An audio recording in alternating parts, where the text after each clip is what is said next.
안녕하세요. 미르의 행복지마 삼국지입니다.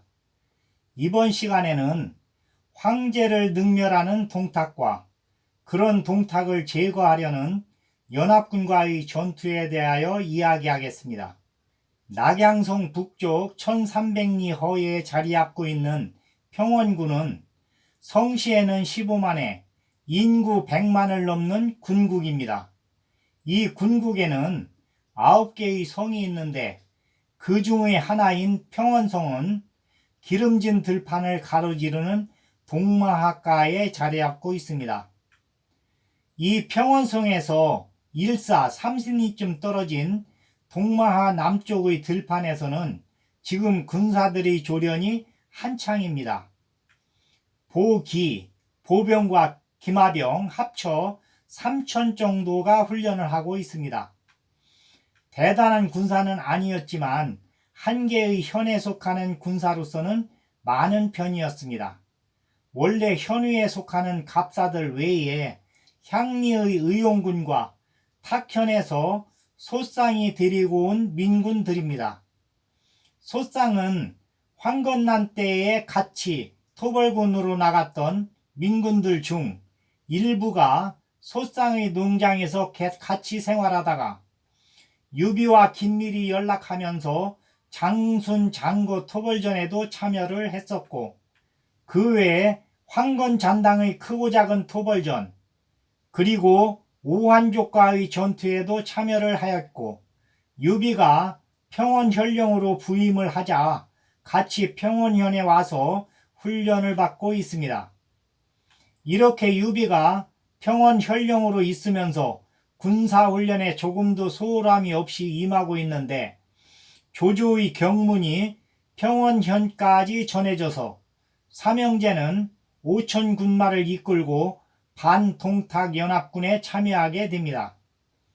이때 낙양 황궁에서는 장사 땅의 반란괴소 구성을 손견이 어양 땅의 반란괴소 장순 장고 형제를 유우가 목베어 진압하였다는 장계가 올라왔으며 주전 황보숭, 노식 등 청류파의 손에서 권력을 전부 회수한지라 이제 권력은 오로지 탕류파의 손에 돌아갔는데, 이렇게 되니 탕류파 내에서 분란이 시작됩니다. 황제의 위척과 환관들의 권력 다툼이 일어났습니다. 대장군 하진은 환관들을 주살할 계획을 세우고 지방 장관들에게 황궁으로 군사를 몰고 와 역신을 처단하라고 서신을 보냅니다. 그런데 하진의 움직임이 환관들의 귀에 들어가 하진은 환관들에게 죽임을 당하고, 원소가 대장군 하진의 원수를 갚는다며 환관들을 도륙을 냅니다. 그런데 지반장관 중에서도 발빠르게 움직인 동탁이 낙양에 들어와 권력을 잡습니다. 동탁은 황제 소제를 패하고 진류왕 협을 세우니 한나라 마지막 황제 헌제입니다. 동탁의 전행에 반대를 한 원소는 황궁에서 나와 화북으로 갔는데 동탁은 원소를 달래기 위해서 황제의 직인을 빌어 바레테스로 임명합니다.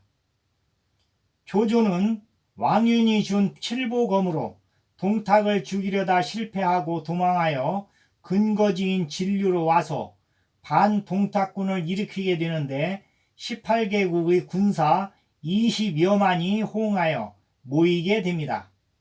진류의 들에 모인 반동탁군은 제1진이 후장군 남양태소 원술이요, 제2진은 기주자사 한복이요, 제3진은 예주자사 공주요, 제4진은 연주자사 유대요, 제5진은 한해태소 왕광이요, 제6진은 진류태소 장막이요, 제7진은 동군태소 교모요, 제8진은 산양태소 유유요, 제9진은 제북상 포신이요, 제10진은 북해태소 공룡이요, 제11진은 광릉태소 장초요, 제12진은 서주자사 도겸이요, 제13진은 서량태소 마등이요, 제14지는 부평태수 공손찬이요.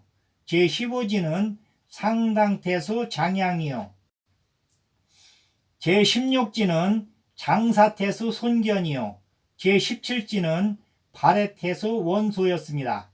여기에 조조가 18진, 유비가 19진으로 더하게 됩니다.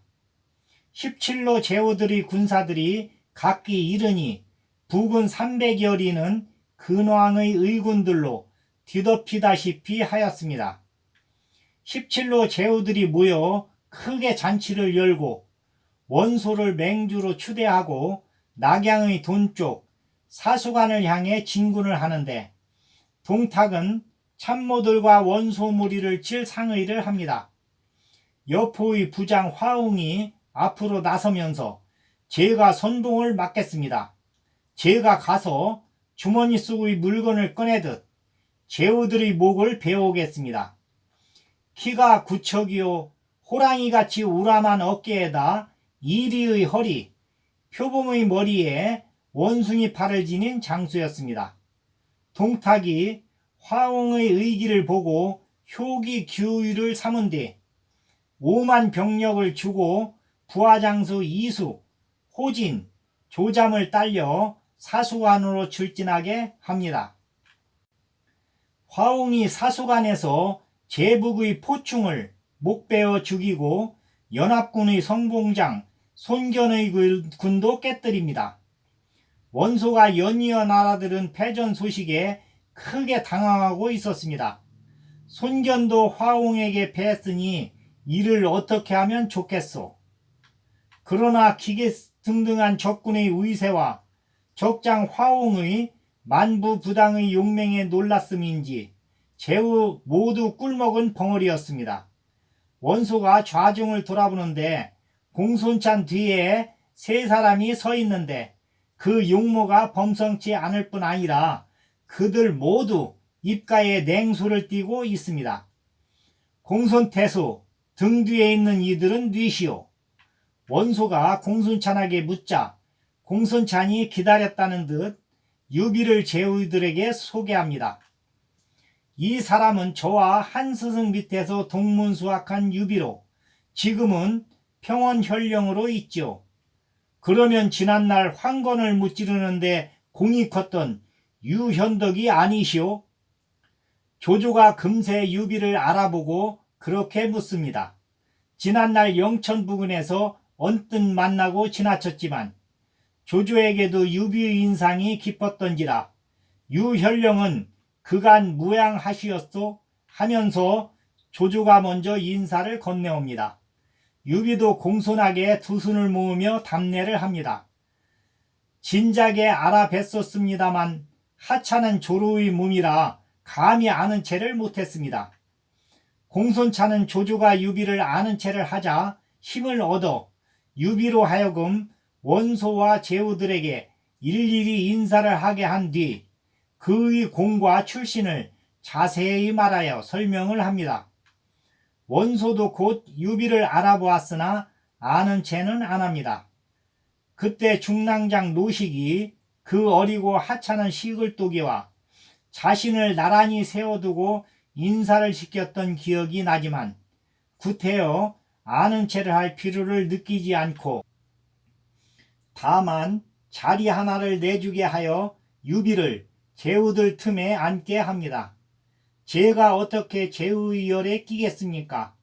유비가 그렇게 말하며 사양을 하니까 그러자 원소가 고압적인 목소리로 말합니다. 그대를 존중하는 것은 그대의 이름이나 관작이 아니라 그대가 제실의 종친이기 때문이요. 근왕의 대의를 내세우는 우리가 제실을 존중하지 않고 누가 하겠소. 이에 유비도 더는 사양하지 않고 끝자리에 조심스레 앉았고 그런 유비의 뒤에 관우와 장비가 석상처럼 시립해 섭니다. 그때 탐마가 달려와서 알립니다. 화웅이 철기를 거느리고 관을 내려와 진체 앞에 이르렀습니다. 군마가 1만 정도 되는데 진을 펼치고 싸움을 청합니다. 원소가 좌중을 둘러보며 말했습니다. 누가 나가서 한번 싸워보겠소. 소생이 한번 가보겠습니다. 남행태소 원술이 총애하는 용맹이 뛰어난 장수 유섭이었습니다. 원소가 기뻐하며 그에게 술 한 잔을 내렸습니다. 유섭은 단숨에 술을 들이킨 후 말을 몰아 달려나갔으나 화웅과 결혼지 삼합도 못 뛰어 죽고 말았습니다. 그 전가를 받은 제후들은 모두 놀랐습니다. 잠시 서로 쳐다볼 뿐 말이 없는 가운데 한 사람이 일어났습니다. 기주자사 한복이었습니다. 내 상장 가운데 반봉이 있소이다. 화웅을 못 빼기는 어렵지 않을 것이요. 그가 어디 있소? 얼른 나가게 하여 도는 얘기가 꺾이지 않도록 하시오. 원소가 급하게 반봉의 줄지를 명하였습니다. 한복에게 불려나온 반봉은 과연 우이풍이 당당하였습니다. 큰 도끼를 들고 성나 부릅뜬 눈으로 달려나가는 기세가 단번에 화웅을 장작 베듯이 쪼개놓을 것처럼 보였습니다.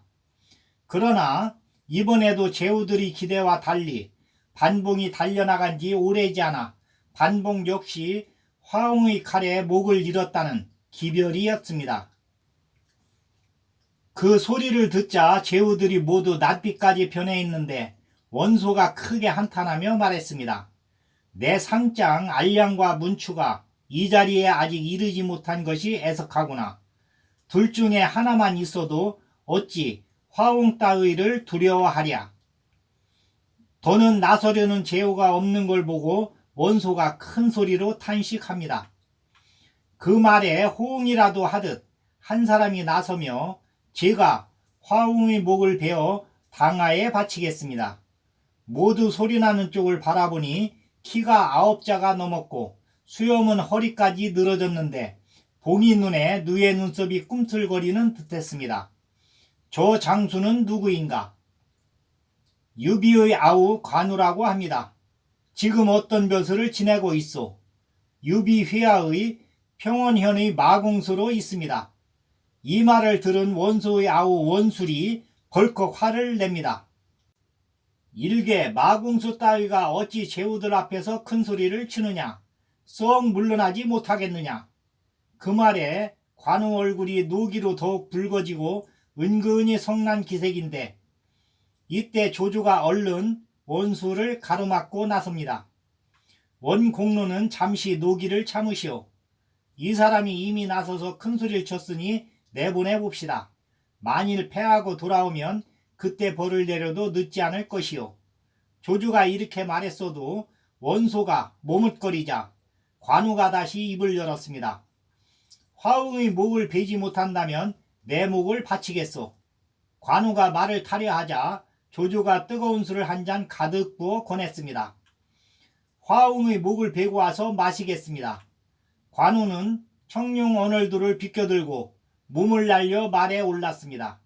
관우가 적진으로 달려나간 지 얼마 되지 않아 군사들이 일제히 북과 징을 울리며 함성을 지르니 하늘과 땅이 온통 무너지는 듯했습니다.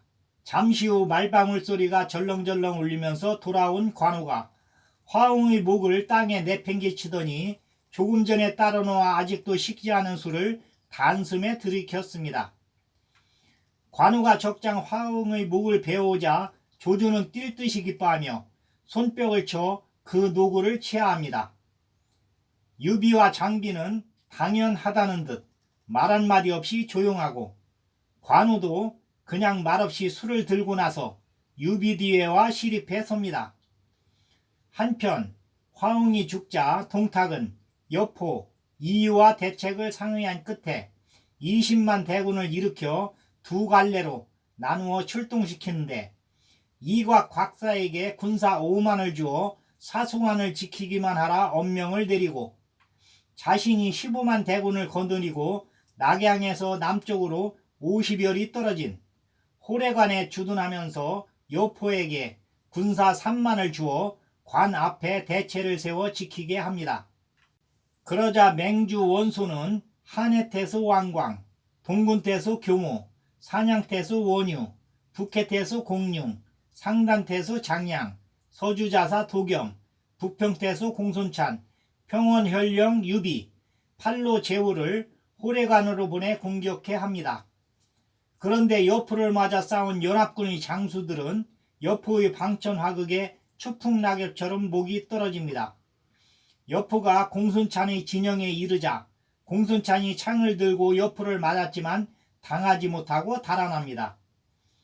여포가 하루에 1천리를 달리는 천리마인 적투를 타고 채찍을 가하니 곧바로 공순찬의 등 뒤에까지 바짝 다가가 방천화극으로 찌르려는 찰나였습니다. 한 장수가 눈을 부릅뜨고 호랑이 수염을 사납게 곤두세운 채 일장팔척 장팔사문을 치켜들고 여포를 가로막으며 병력같이 호통을 칩니다. 아비를 3번씩이나 바꾼 이 쓸개 빠진 종놈아, 연인 장비가 여기 있다. 장비의 장팔사무와 여포의 방천화극이 일진일퇴를 거듭하며 어우러집니다. 그런 장비를 보자 여포는 공순찬을 놓아두고 곧바로 장비한테로 말을 몰아 갑니다. 둘이 용우상박 50여 합을 겨뤘으나 승부가 나지 않습니다. 이때 관우가 82근 청룡 언얼도를 휘두르며 말을 달려 나옵니다. 장비가 힘이 붙이기 때문이 아니라 타고 있는 말이 여포가 타고 있는 적토마에 비할 수 없어 시간이 지날수록 불리해지고 있기 때문입니다. 관우, 장비와 여포를 서로 엇갈리면서 포효합니다. 관우의 청룡 언얼도와 장비의 장팔사무가 여포의 방천화극을 번갈아 베고 찌르기를 30여 합이 되어도 여포는 전혀 지치는 기색이 없이 더욱 신이 올라 적토마와 여포가 한몸이 되어 무예를 뽐내고 있습니다. 그걸 보고 있다가 유비도 쌍고검을 휘두르며 누른 말을 박차 싸움을 두드러 달려나갑니다.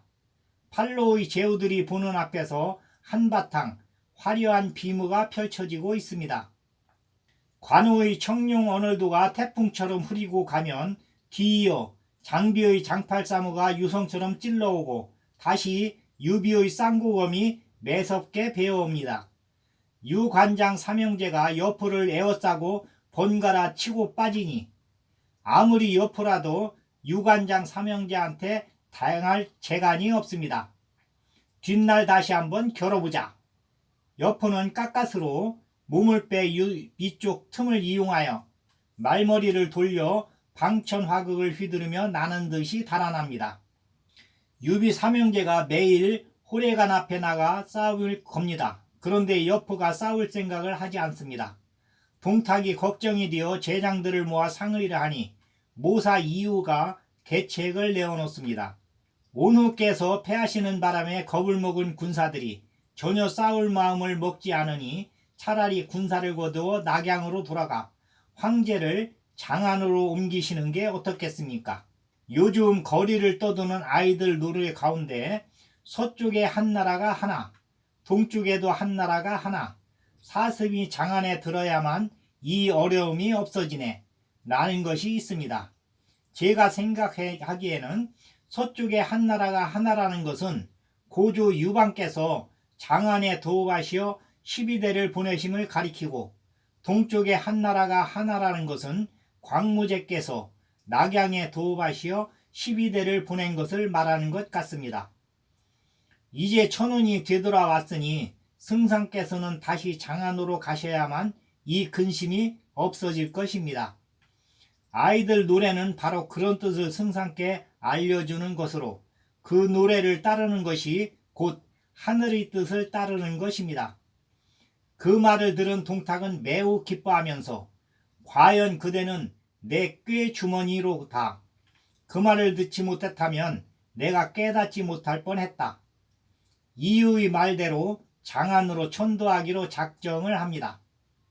그리고는 그날 밤으로 군사를 돌려 낙양으로 돌아온 동탁은 문무백관을 조당에 모아놓고 천도할 뜻을 밝힙니다.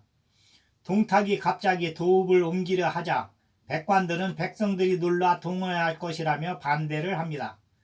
동탁은 반대하는 대신들의 목을 베거나 관직을 삭탈해 내쫓게 한 후 천도하라는 명을 내립니다. 동탁은 수천 부호들을 강제로 장안으로 2주토록 끌고 가면서 황궁은 물론 낙양성 내 곳곳에 불을 질러 태우고 떠납니다. 소식을 접한 제후들은 군사를 거느리고 낙양성으로 들어갔습니다. 낙양에 진을 친 뒤 조조가 원소에게 동탁의 뒤를 쫓을 것을 권했으나 지금 병마가 지쳐 있어 낙양을 점령했으니 며칠간 휴식할까 하오. 그러면서 군사를 움직일 기미를 보이지 않습니다. 유비는 검은 연기와 희뿌연 먼지로 가득 찬 불에 타 이제는 터만 남은 황궁안을 돌아보면서 200년 동안의 영화가 꿈이로구나. 이제 언제 다시 일으켜 세울 수 있을까 하며 한탄을 합니다. 이렇게 낙양에 주둔한 연합군은 장안으로 진격할 생각은 하지 않고 본국에 일이 있다면서 하나둘 떠나가니 공손찬이 자신의 근거지인 북평으로 떠날 자비를 하자 유비 삼형제도 5,000병사와 함께 평원현으로 돌아왔습니다. 십구로 제후들이 모일 때 의기는 높았으나 동탁을 치는 싸움에는 서로의 눈치를 보며 그 속에 품고 있는 생각이 다 달랐으니 원소와 원술이 형제는 동탁 제거 후의 일까지 도모하고 손견은 한나라에 대한 충성심보다는 본인의 사심을 앞세워 전국 옥세를 가져갔고 나머지 제후들도 서로 각기 엉뚱한 뜻을 품고 있었으니 문제는 군사는 모였으되 군량미의 부족이었습니다. 이제 주적 동탁이 한국간 넘어 장안으로 도망가자 어제의 연합군 동지들이 서로서로의 이익에 따라 서로 물어뜯고 싸우는 이합집산을 하는 전장으로 변하게 됩니다. 오늘은 여기까지. 유관장 삼형제의 무력으로 여포를 도망가게 하고 그로 인해 동탁이 장안으로 천도를 강행하게 되었는데 하지만 연합군 제후들이 이익을 쫓아 본색을 드러내게 되니 혼란은 더욱 가속화됩니다. 다음 시간에는 서주사사 도겸을 구하러 20만 조주군에 맞서 싸우기 위해서 유비가 5천 군마를 이끌고 서주로 가는 이야기를 하겠습니다. 여기까지 시청해 주셔서 고맙습니다. 구독과 좋아요 알람은 저에게 큰 힘이 됩니다. 더욱 좋은 방송으로 보답하겠습니다. 감사합니다. 좋은 날 되세요.